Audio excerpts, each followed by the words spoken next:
Bonjour à tous et bienvenue dans cette nouvelle édition de la journée gouvernance de l'information, du numérique et des data qui vous est donc proposée par le groupe CERDA Archimag. Je suis Fabien Carré-Marionnet, journaliste pour Archimag et on va passer un petit peu de temps ensemble ce matin puisqu'effectivement je vais animer toutes les tables rondes de ce matin. On parlera ensemble du contexte autour de la gouvernance de l'information. On s'arrêtera sur différents indicateurs du rapport gouvernance de l'information qui est publié tous les ans par CERDA Conseil.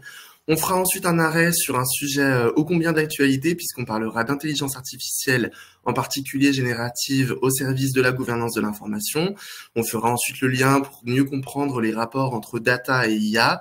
On s'arrêtera pour terminer la matinée sur la gouvernance de l'information et la gestion documentaire.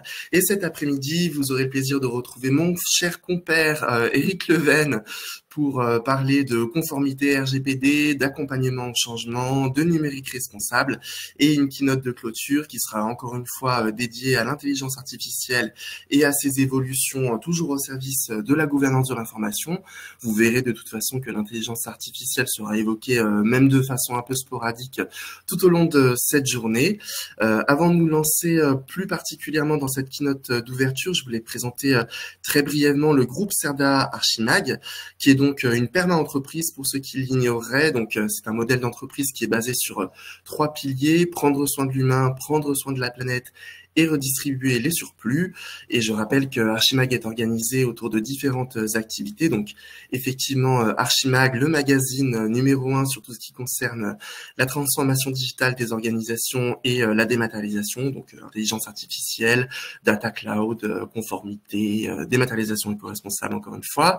Vous avez aussi une activité dédiée à la communication à travers l'agence de communication éditoriale ACE by Archimag, une activité de formation, CERDA Formation, et une activité, la meilleure pour la fin, de consulting, CERDA Conseil, qui est encore une fois spécialisée dans la transformation digitale des organisations à travers différents spectres qui vont être bien sûr la gouvernance de l'information, mais aussi la dématérialisation éco-responsable, l'intelligence artificielle, l'archivage numérique, et j'en passais des meilleurs. Et j'ai choisi justement de vous parler de cette activité en dernier, puisque pour ouvrir cette journée, j'ai le plaisir d'être accompagné par le directeur général du groupe CERDA Archimag et en particulier dirigeant de CERDA Conseil, donc Pierre Fuseau. Bonjour Pierre. Bonjour à tous, bonjour Fabien. Merci d'être là. Est-ce que la présentation était suffisamment complète? Est-ce que tu veux rajouter quelques mots? Écoute, elle est tout à fait parfaite, donc je vais. On va Merci, voilà, embrayer. super, super, super. Parfait. J'en ai profité dans ce cas pour projeter ta présentation. On va se lancer dans cette keynote d'ouverture.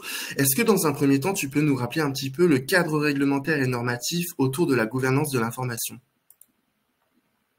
Alors avec grand plaisir. Alors bon, d'abord, ce qu'il faut avoir en tête, c'est que les organisations, qu'elles soient publiques ou privées, bah, c'est des énormes usines à fabriquer de la donnée. Ça, c'est vraiment quelque chose qu'on doit avoir en tête. Et ça fabrique de la donnée depuis des dizaines d'années, sous toutes les formes, tous les supports. Il y a encore pas mal de papier, mais il y a de plus en plus effectivement de numérique. Et donc, c'est de la donnée non structurée, structurée, semi-structurée. Enfin, vous avez effectivement toutes les formes. Donc ça c'est vraiment un premier point. Et cette fabrique de données, elle fabrique pas une version de données, elle fabrique des redondances, des multiples redondances, hein, parce qu'effectivement on sauvegarde, on est en sécurité, donc on en a effectivement beaucoup. Donc j'en veux pour preuve, par exemple, une messagerie où on est sur un coefficient de 14,4 fois à chaque fois qu'on envoie effectivement en moyenne un objet, un contenu, etc. Donc, ça montre effectivement qu'on est sur des coefficients de redondance extrêmement importants. Deuxième élément, effectivement, c'est la gouvernance de l'information. On est vraiment sur des sujets de gestion et de stockage. On est vraiment sur ces deux grands sujets. Et le problème, c'est que ça va pas s'arrêter et ça va pas aller en s'arrangeant. Je pense que vous avez suivi un petit peu l'actualité sur les investissements dans les data centers parce qu'aujourd'hui, ben, les données, elles sont produites, mais elles sont de plus en plus réparties dans le cloud, donc dans des data centers sur lesquels effectivement la maîtrise est toujours pas si facile que ça, hein, que ça soit étranger, Europe, Hexagone, etc. Et donc, du coup, RTE a publié quelques chiffres dernièrement que je vous livre.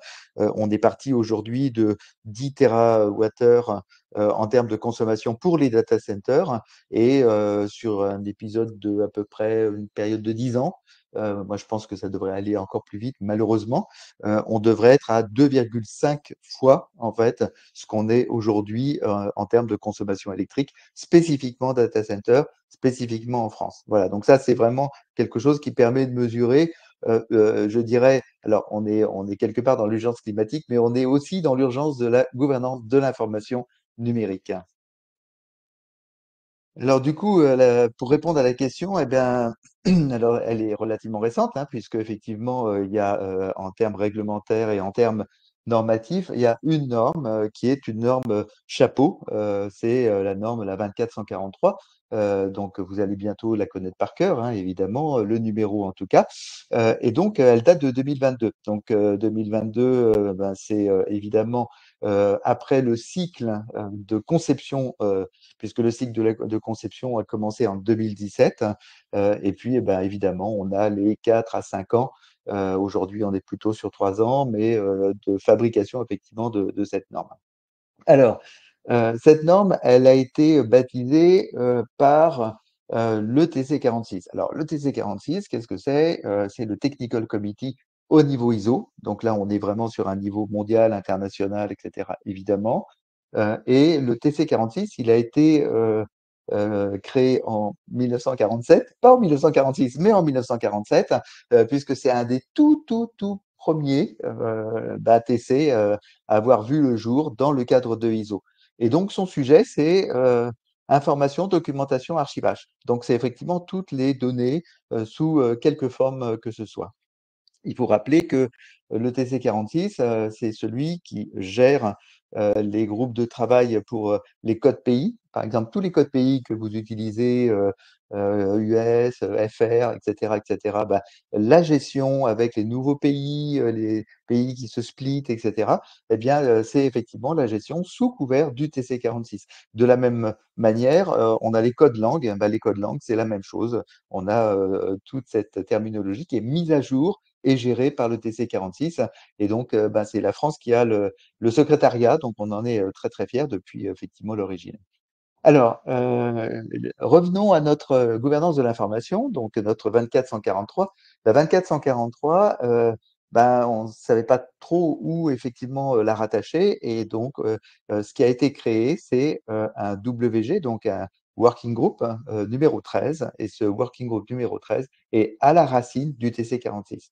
Donc ça montre bien qu'on est vraiment dans un espèce de chapeau qui effectivement va recouvrir l'ensemble des différentes activités. Entre autres activités, il y a l'interopérabilité, il y a le record management, il y a la préservation, enfin, il y a un certain nombre effectivement. Donc là, on est vraiment à la racine. Ça, c'est vraiment un point important. Alors, ça, c'est le premier point. Deuxième point, c'est ce qui marque énormément la gouvernance de l'information, c'est que l'information devient un actif. Alors, moi, j'aime bien le terme de fiducie, qui est de plus en plus utilisé, même au niveau européen. Au niveau de la Commission européenne, on parle de fiducie informationnelle, parce que effectivement, ça permet de valoriser l'information et donc de donner à l'information de la valeur. Donc globalement, on a effectivement cet actif, et cet actif, évidemment, il est de plus en plus à gérer de manière transverse. Heu, Souvent, c'était effectivement direction par direction, entité par entité. Certaines entités, le faisaient de manière beaucoup plus active que d'autres, et cetera. Enfin, il y avait des tas de périmètres qui étaient effectivement, préservés, et d'autres effectivement qui étaient un peu dans l'obscurité. Donc, voilà, là, on est vraiment sur un deuxième point important. La 24-143, on est vraiment sur, gestion transverse. Alors, ensuite, le sujet, c'est de quoi parle-t-on? Alors, évidemment, quand on parle de gouvernance de l'information, c'est l'information sous toutes ses formes. Il faut qu'elle soit intelligible, hein, on est bien d'accord, qu'elle soit effectivement dans un certain format, qu'elle soit, heu, soit sous forme effectivement analogique, ou numérique. Quel que soit effectivement son format, c'est de l'information. Donc on a, l'ensemble des données dans le sens le plus large possible. open data, les données d'IA, les blockchains, le record management, le knowledge management, tout ce qui correspond aux problématiques d'archivage. Donc voilà, c'est quelque chose qui effectivement chapeaute, hein, et ça c'est vraiment un point important. Dernier élément, et je voulais souligner cet élément parce qu'il est en train d'être travaillé, c'est un New Work Item, hein, donc on est sur quelque chose qui va être produit, je pense que ça va être plutôt l'année prochaine en fait, hein.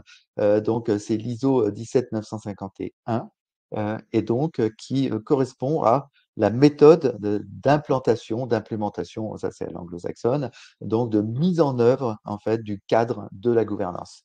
Voilà, on va en parler un petit peu, mais de manière tout à fait claire, on aura les éléments encadrants ISO pour bientôt.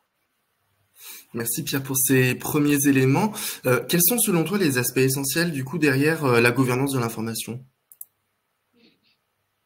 Alors, je vais passer dans le deuxième slide, si tu peux m'aider. C'est bon. Merci beaucoup. Voilà. Euh, Il y a 4 points en highlight. Le premier point, c'est d'abord la reconnaissance de l'information comme actif stratégique. Alors ça, bah, qu'est-ce que ça veut dire? Alors ça, ça peut paraître effectivement un peu théorique, en disant bah oui, il faut reconnaître, ok, mais qui, mais comment, etc. Donc le comment, bah, de manière tout à fait claire, on doit avoir dans les fonds baptismaux de l'AGI, de la gouvernance de l'information, des textes fondateurs, hein, des textes qui sont validés au niveau de comité de direction ou de la présidence de conseil d'administration, au niveau le plus haut en fait de l'organisation. Ça peut être le DGS pour une collectivité, ça peut être le directeur général, voire un président au niveau d'une société privée. Enfin, voilà, c'est vraiment quelque chose qui est très important. Alors, cette reconnaissance de l'information comme actif stratégique, elle est à la fois en reconnaissance écrite, hein, c'est-à-dire ça peut être une lettre, ça peut être un document, ça peut être une intégration dans une résolution.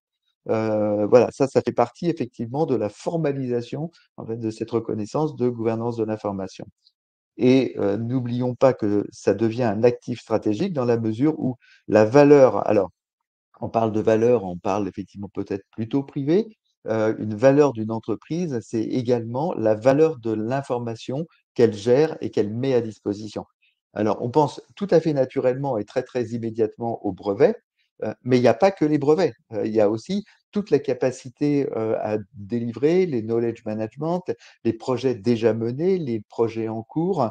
Et si les informations effectivement sont bien effectivement gérées, eh bien, on a effectivement une information de type fiducie, de type information à valeur ajoutée.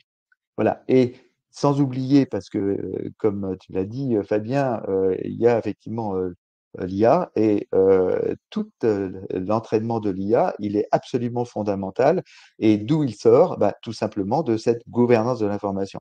C'est-à-dire, plus on a des informations qualitatives, des informations de type vérité, et plus on va avoir un entraînement de qualité, et plus on va avoir une efficacité de l'intelligence artificielle générative qui aura été mise en place. Voilà, donc ça c'est vraiment le premier point. Le deuxième point, bah, intégrer la gouvernance au cadre et aux gouvernances existants. Euh, Vous avez évidemment déjà vos différents référentiels. Il y a le référentiel de type ISO 9000, mais aussi il y a les aspects 14000 pour l'éco-responsabilité, mais il y a également beaucoup de référentiels techniques, hein, que vous utilisez les uns et les autres, hein, que ce soit effectivement en privé ou en public. Et donc, l'important, effectivement, est d'intégrer cette gouvernance de l'information complètement dans ces différentes référentiels. Donc ça, c'est vraiment un point. Et évidemment, j'en veux pour preuve des points très importants comme le record management, hein, ou l'archivage. Le record management et l'archivage sont pleinement font pleinement partie de la gouvernance de l'information dans la mesure où, on va le voir, hein, il va falloir gérer des cycles de vie, cadrer, classer, avoir des références, etc. Voilà, donc ça c'est vraiment le deuxième point.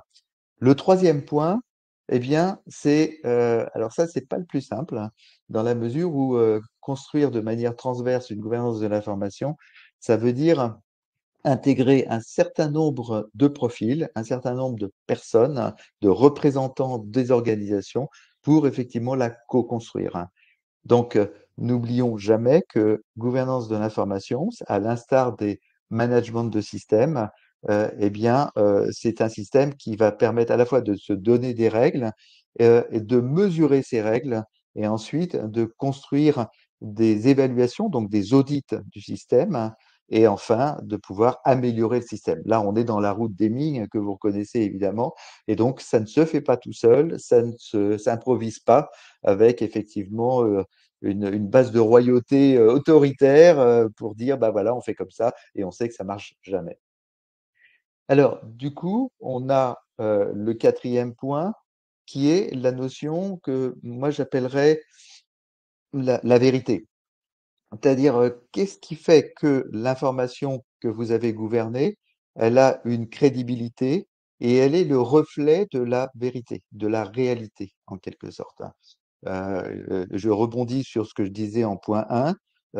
Beaucoup de IA, on les accuse de biais, d'hallucinations, et cetera.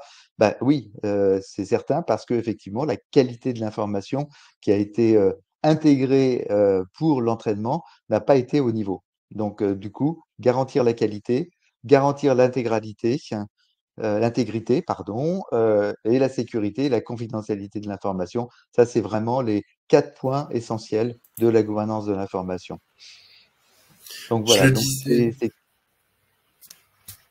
pardon, je te laisse. vas-y, vas-y. Je le disais effectivement en introduction pour continuer un petit peu. Cerda Conseil, vous intervenez notamment sur des prestations de gouvernance de l'information. Quels sont selon toi les prérequis indispensables justement pour mettre en place une gouvernance de l'information efficiente? Alors, il faut bien définir, bah, comme je disais, on est véritablement sur la reconnaissance, hein. C'est-à-dire identifier au niveau le plus haut, d'avoir un sponsor le plus haut placé, de façon effectivement à commencer à poser les choses. Après, là, on est déjà un petit peu dans le sujet de la mise en œuvre par ta question. Évidemment, on va définir des périmètres. On va pas commencer par tout. On va commencer par des périmètres, hein, par des éléments qui permettent effectivement de pouvoir construire au fur et à mesure une gouvernance de l'information. Là, on est vraiment sur quelque chose qui a son schéma de vie, hein, c'est-à-dire son plan d'action, et à partir de ce moment-là, ben, on avance progressivement. Alors, du coup, je voulais effectivement vous présenter un peu ces différentes chaînes. Quand on traite de la gouvernance de l'information, on prend en compte les différents champs, les différents périmètres de la circulation de cette information et de son stockage. Ce qu'il faut avoir en tête, mais ça, je pense que c'est quelque chose qui est déjà partagé, mais je tiens à le redire parce que c'est ce qu'on observe vraiment sur le terrain quasiment régulièrement, c'est que 3/4 des données ne sont pas utilisées. C'est-à-dire qu'il y a un quart réellement des données qui sont utilisées et en règle générale, la plupart, toutes sont en X exemplaires évidemment et sont en redondance. Donc l'objectif, c'est de travailler sur le cycle de vie. Ça, c'est un peu la clé, le secret de la GI, c'est effectivement de pouvoir identifier où sont les données utilisées, où sont les données pas utilisées et comment les tracer dans leur cycle de vie.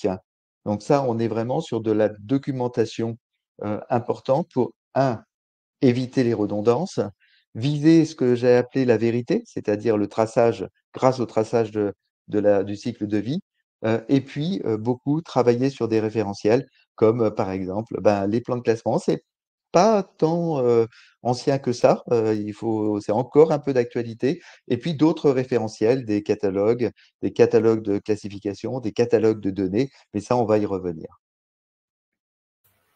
Merci. Un point effectivement que tu évoquais un peu précédemment, c'est aussi l'impact que la gouvernance de l'information peut avoir sur l'environnement justement. Est-ce qu'on peut revenir là-dessus? Comment la gouvernance de l'information concrètement peut contribuer à réduire l'empreinte carbone des organisations? Alors, si tu peux juste Je peux. passer. Merci. Voilà.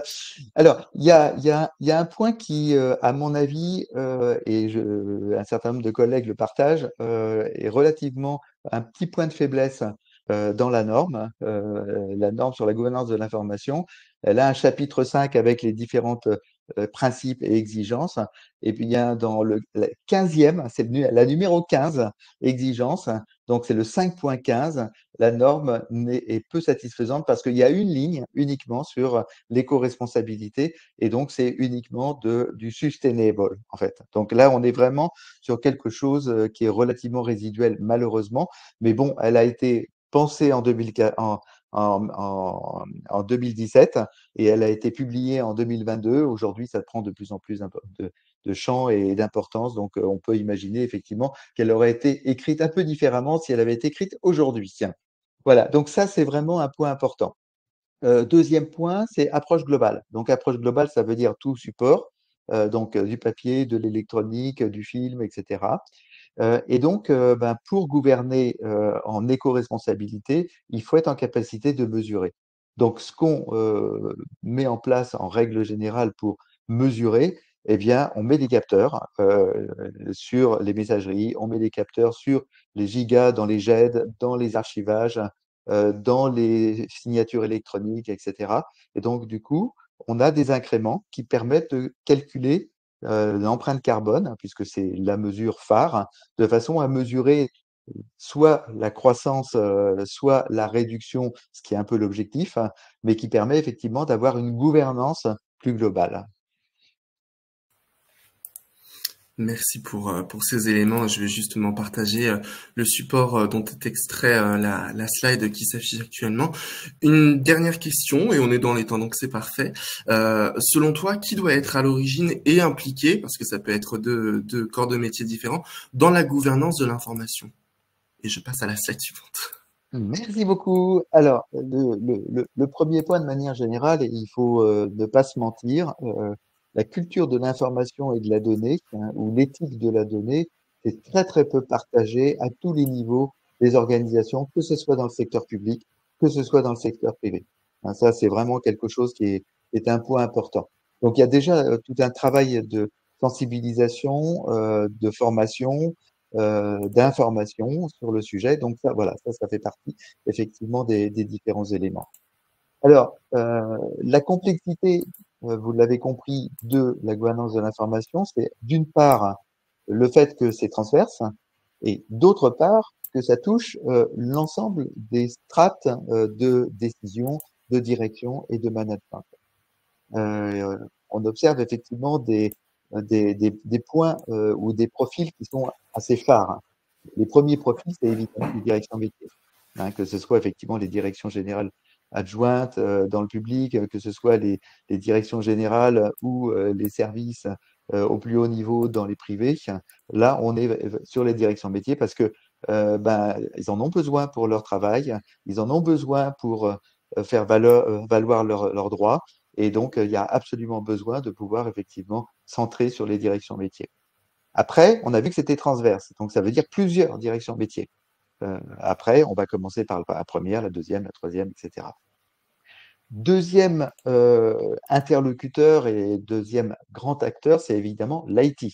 C'est évidemment le DSI qui effectivement manage en fait ses systèmes d'information, son schéma directeur et qui a besoin, bah, lui, c'est pas la matière première, c'est les outils. La matière secondaire, c'est les contenus. Et les contenus, bah, les outils, ils les utilisent, mais c'est les directions métiers qui en sont responsables. Donc il y a une articulation qui est jamais très très simple.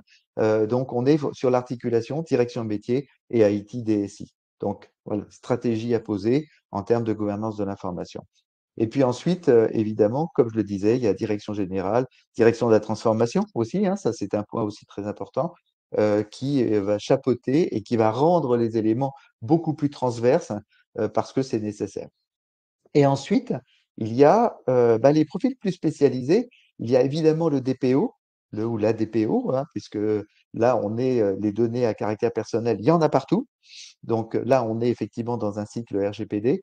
Et dès qu'on parle de données, que ce soit papier, électronique, etc., ben, le DPO a son mot à dire et ça, il faut l'associer le plus vite possible. Il y a les directions data. Donc, parce que effectivement, quand les directions métiers, elles parlent data, mais elles parlent également documents, donc data au sens large, hein, c'est ce que je. Et parfois, les directions data ne sont que des data structurées, c'est tout. Et en fait, on rate l'ensemble du complément, c'est-à-dire tout ce que sont les données et les data qui sont embarqués dans des documents, et donc où il y a et on trouve effectivement des données de qualité, puisque effectivement ça a été signé, resigné, validé, etc. Ensuite, il y a le juridique et les audits, hein, évidemment.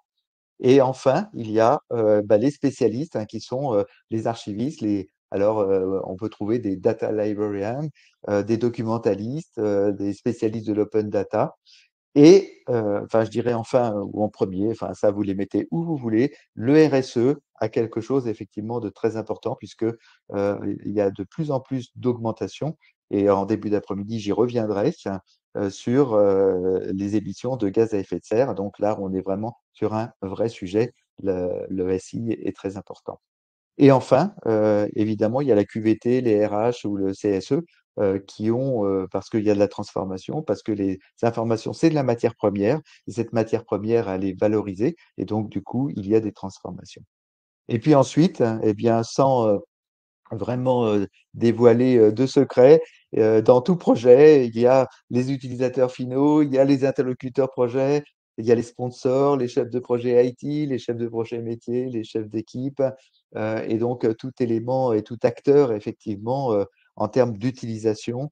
Et donc, il faut les embarquer, il faut les former, il faut communiquer. Et donc, il y a tout un travail à faire. Mais comme vous le voyez, les interlocuteurs clés, on est vraiment sur quelque chose qui est complexe à mettre en œuvre et sur lequel effectivement bah, faut y aller, surtout quand on parle effectivement de fiducie de la donnée. Merci beaucoup Pierre pour tous ces éléments et ces éclairages autour de la gouvernance de l'information, une belle entrée en matière. Effectivement, il nous reste un peu de temps, donc n'hésitez pas à interagir avec nous, à poser vos questions à travers l'onglet chat qui est tout à droite sur votre écran. On a déjà une question. Pierre, selon toi, qui devrait diriger le projet de gouvernance de l'information, sa spécialité?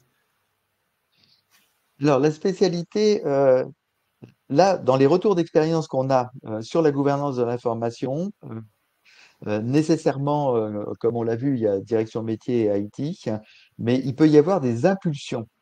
Et les impulsions, par exemple, un record manager ou même un archiviste, dont son métier, c'est les cycles de vie de l'information, peut être effectivement en impulsion. Par contre, c'est insuffisant, hein, on est bien d'accord, parce que l'embarquement va être insuffisant si effectivement il est tout seul. En revanche, les métiers de documentaliste aussi, ils ont le sens de l'information et donc on peut s'appuyer d'un point de vue technique effectivement sur ces différents éléments. Donc voilà, ça peut être effectivement des points d'ancrage qui sont vraiment tout à fait importants, mais malheureusement pas suffisants. Une autre question, comment vois-tu le rôle du CDO dans la gouvernance de l'information? Peut-il être le lead? Alors, il peut être le lead à partir du moment où il a une approche des données, mais des données au sens extrêmement large, c'est-à-dire Hmm. à la fois le semi-structuré, le structuré, le non structuré, et donc que sa culture effectivement soit très très en approche globale en fait. Et ça, oui, bien sûr, hein, on est effectivement sur les cycles de vie de la donnée, cartographie des données, mais à la seule condition, c'est que les données soient effectivement au sens large, y compris même sur des supports papier. Ah, on est bien d'accord. Mais est-ce que, je rebondis, est-ce qu'il va pas y avoir un petit souci en revanche sur la visibilité de ce qu'il advient de ces données, comment les métiers en fait les utilisent et s'en servent, se les approprient? Alors, dans la mesure où effectivement, quand on parle de gouvernance de l'information, on parle d'abord de besoins métiers. Hmm. Donc, c'est d'abord les directions métiers qui sont effectivement les donneurs d'ordre quelque part, hein. C'est les responsables, c'est eux qui vont piloter, ça répond à leurs besoins. Et donc, du coup, ils sont de toute façon présents en permanence.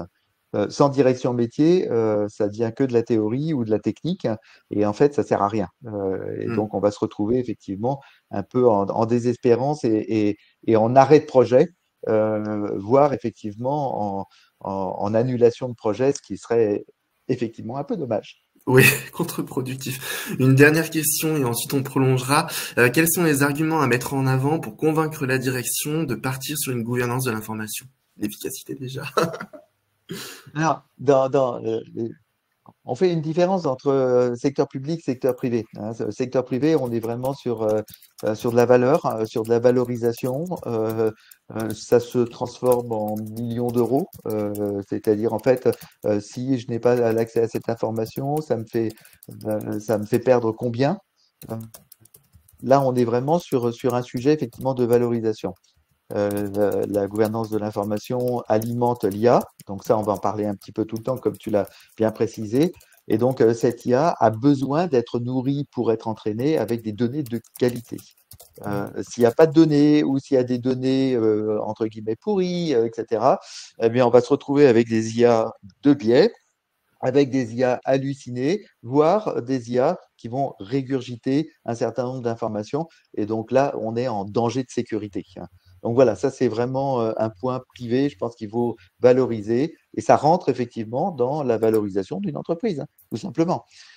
Au niveau du public, là, on est plus effectivement sur la qualité à l'usager, sur le service public, hein, la notion de service public, hein, et donc la qualité de la réponse, la rapidité de la réponse, la fiabilité de la réponse. Et là, on est vraiment dans toute la démarche qualité qu'on connaît depuis pas mal d'années et qui est effectivement quelque part chapeautée par la gouvernance de l'information qui arrive à ce moment-là et qui arrive à un bon moment. Merci beaucoup Pierre. Alors effectivement, j'ai laissé un message. N'hésitez pas à continuer à nous envoyer vos questions pour Pierre. On lui les transmettra, il y répondra bien entendu. Vous pouvez aussi le retrouver sur LinkedIn et un peu plus tard dans la journée, en keynote de clôture, je crois que tu évoquais aussi la table ronde sur la sobriété numérique. Et justement, on a reçu un commentaire là-dessus. Donc voilà, Pierre, on te reverra à de multiples reprises. Je te remercie en tout cas pour toute cette expertise que tu as partagée avec nous.